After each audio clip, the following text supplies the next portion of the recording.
Matt, always good to see you. Thank you for joining us. So you get this news this morning. What was your first reaction, and were you surprised? Well, I wasn't surprised about a drop in GDP. I was surprised about the timing because I think many economists, including myself, thought this was going to come later in the year. So the bad news came a little early right now. Okay, so that being said, is that better or worse? I don't know that it's better or worse. It's just unfortunate, but we kind of knew this was coming because the high inflation is really causing a strain on the economy. The economy actually grew at 6.5% last quarter, but the inflation was 7.8% on the GDP number. So that caused it to be negative. So the economy shrank. It's inflation that's really causing all the trouble here. And until we get a handle on inflation, it's going to get worse.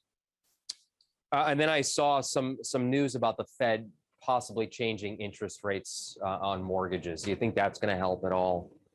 Well, the Fed can definitely do some things. What they're doing is they're going to sell mortgages back into the market. They've been the only one buying mortgages since 2008.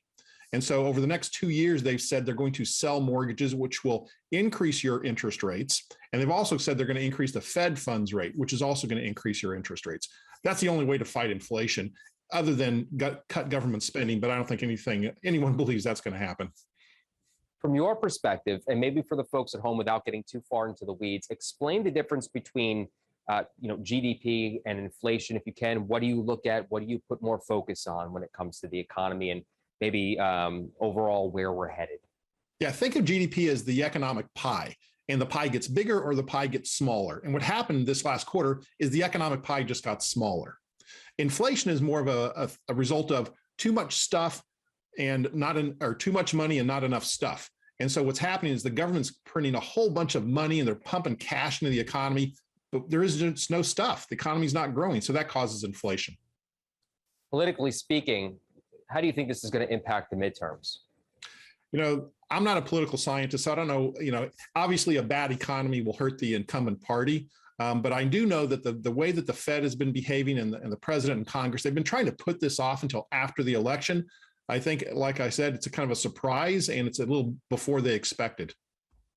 So going forward, do you see this getting any better before it gets worse?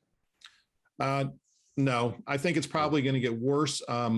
Obviously, the Congress and the president would like to delay a recession. I believe a recession's inevitable at this point. But I don't know if they can hold it off until after the election. If they hold it off longer, it'll be a worse of a recession. It's kind of one of those things where you want to take your medicine now and get it over with. Do you remember it ever being this bad as far as the GDP dropping this much in a 2-year span? Well, other than what we saw during the pandemic, which was really self-inflicted pain, we haven't seen this probably since 2008. Right. And so it's pretty much it's been a long term in the coming. Okay. Matt, well, thank you for joining us. Always a pleasure to talk. We'll chat soon. I'm sure we'll have a lot more of these conversations coming as the year goes on. My pleasure. Thank you.